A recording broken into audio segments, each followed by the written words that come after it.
Olá, bom dia a todos, boa tarde, boa noite e vamos começar nossa quarta aula de contabilidade. Se não é inscrito, inscreva-se. Se gostou do vídeo, dê um joinha aí e ajude o canal a crescer. Assim vou publicando mais vídeos e ajudando vocês. Como eu falei nos vídeos anteriores, o objetivo do curso não é financeiro e sim ajudar e ser ajudado. Vamos lá. Aula 4 de Ciências, aula 4 de Teoria da Contabilidade. Vamos começar. Vamos falar sobre o patrimônio líquido. No balanço patrimonial, o patrimônio líquido evidencia os recursos provindos dos acionistas aplicados na companhia. Então, ou seja, você pega e constitui uma empresa no valor de R$400 mil. Esses R$400 mil são dos acionistas que aplicou na empresa. É o capital que os sócios investiram quando fundaram a empresa, somando os lucros acumulados no período, como eu expliquei. O PL, também chamado de capital próprio da companhia, todo lucro que não é distribuído ao acionista é adicionado ao PL. O PL é simplesmente a diferença entre o ativo e o passivo, ou seja, o patrimônio líquido é igual ao ativo menos o passivo. Contabilitademente falando, o patrimônio líquido é igual ao ativo, que são os bens e os direitos, menos passivo, que são as obrigações. O PL somado ao passivo representa a origem do recurso da empresa. Os recursos provêm de capital próprio de terceiros empréstimos. Estes recursos são aplicados em ativos, estoques, fábricas e etc. Aqui está um exemplo de balanço patrimonial. Aqui tem o pessoal, balanço patrimonial pessoal, ativo. Aqui está o exemplo: ativo circulante, dinheiro no bolso, saldo, caixa poupança, total do ativo circulante 4.300. Ativo não circulante, telefone celular, roupas, objetivo de uso pessoal, bicicleta, computador, carro. Total do ativo no circulante 21.920. Total ajuntando 21.920 com 4.300 dá 26.220. No passivo circulante, mensalidade escolar a pagar, crediário a pagar, financiamento do carro. Total do o passivo circulante 7.500. Passivo não circulante, financiamento de carro. E total não circulante 6.000. Ajuntando dá o patrimônio líquido, que foi o investimento dos acionistas, 2.620. Ajuntando tudo isso dá 26.220. Ou seja, o ativo bateu com o passivo. É assim que funciona no balanço patrimonial. Escolas do pensamento contábil. Escola contista surgiu século XV com a obra de Luca Pacioli e foi impulsionada pelos primeiros livros impressos de contabilidade. Suas teorias ficaram inalteradas até o século XVIII e foi conhecida como a Era da Estagnação Contábil. A preocupação central era explicar o funcionamento das contas, esquecendo-se de que a conta é apenas consequência das operações que ocorreram na entidade, sendo que de grandes em número de os 5 principais efeitos: primeiro, mercadoria; segundo, dinheiro; terceiro, efeito a receber; quarto, efeito a pagar; e quinto, lucros e perdas. Nesta corrente de pensamento contábil, os pensadores que mais se destacaram foram Jackson Wolff e Edmund de Grange. Pai, fevereiro 1997. A escola contista perdeu influência devido à falta de suporte e enunciação. Escola personalista. Essa escola do pensamento contábil é conhecida também como escola toscana e surge em reação aos conceitos e propostas da escola contista. Essa corrente tem como objetivo explicar relações de direitos e obrigações para defender suas teses, e autores dessa época criaram os axiomas, que são premissas que admitem serem verdades sem exigência de demonstração. Essa linha de pensamento foi amplamente analisada pela escola zendalista, como será visto mais adiante. Seguem os axiomas. Primeiro axioma: toda hacienda, conjunto de obrigações, bens materiais e direitos que constituem um patrimônio deve ser administrada. Todos possuem um ou mais proprietários. A este não pode conseguir uma gestão se não entrarem em contato com agentes correspondentes. Segundo axioma: uma coisa é desfrutar a propriedade, outra é administrar.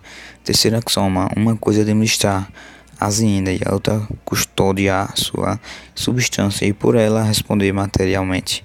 Quarto axioma: não se pode criar um devedor sem simultaneamente criar-se um credor e vice-versa. Quinto axioma: o proprietário administrado ou não hacienda é de fato o credor da substância e devedor de passividades pertinentes àquelas, ao contrário do que ocorre com as agentes e com as correspondentes.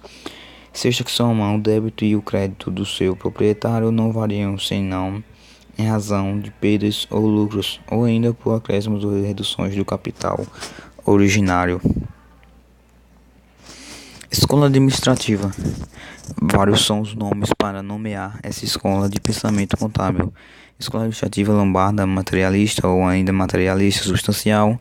Essa escola originou-se no norte da Itália no século XIX e a administração das entidades passou a ser o foco dos estudos. Aqui nasce a ideia de que todo empreendimento deve ser precedido de um estudo de viabilidade econômica. Dessa forma, nota-se que a contabilidade ligada à administração destinada a interpretar a dinâmica das empresas.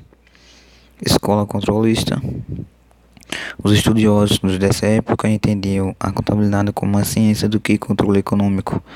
A administração econômica era dividida: gestão, que visa a administração do patrimônio; direção, que harmoniza a administração econômica e as relações internas e externas da entidade; e o controle, que visa impedir o desperdício. Escola reditualista. Era o pensamento contábil que enunciava seu resultado, ou seja, o lucro ou prejuízo. O objetivo do estudo da contabilidade. Fato é que os estudiosos dessa corrente estudavam a dinâmica da riqueza patrimonial sem se preocupar com os elementos desse mesmo patrimônio. A grande contribuição feita por essas correntes foi a dinâmica do movimento patrimonial associada ao ciclo operacional e não ao ano calendário. Escola matemática. Surgiu em 1901 por meio de um estudioso italiano chamado Giovanni Rossi. Para se saltou, a contabilidade era uma ciência matemática na sua essência. A escola norte-americana, com a criação da AAPA, American Association of Public Accountants, em 1887, que centrou a melhoria da informação contábil na padronização de processos contábeis. Essa escola procurava metodologias que permitissem uma clara visão dos relatórios contábeis e dos lançamentos que lhe deram origem a fim de facilitar o entendimento dos conceitos e teorias contábeis. Escola neocontista.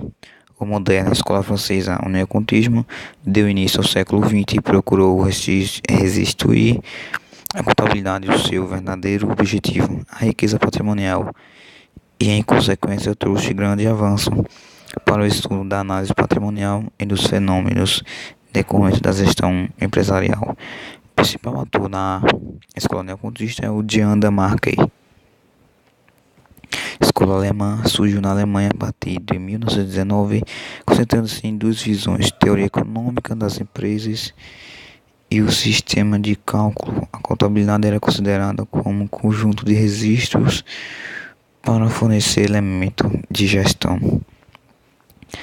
Escola zendalista. Nessa corrente, que surgiu em 1922, a contabilidade é considerada como a ciência da administração econômica das entidades e estuda não só os resultados de uma gestão, mas também seus princípios de constituição harmônica das pessoas da organização. Nessa concepção, as agendas se constituem de dois elementos pessoais: elemento humano e a riqueza, ou seja, o patrimônio. Escola patrimonialista, a primeira proposta de formulação de uma corrente contábil que defendia a contabilidade como ciência do patrimônio. Seu grande autor foi Vincenzo Marzi, que começou a escrever teorias em 1923. terminamos a aula 4. Se gostou do vídeo, dê um joinha. Se é novo no canal, inscreva-se e ajude o canal a crescer. Posteriormente irei postar alguns exemplos, ou seja, alguns exercícios, e estarei colocando na descrição do vídeo. Não nesse vídeo, mas em outros vídeos. Ajuda o canal a crescer.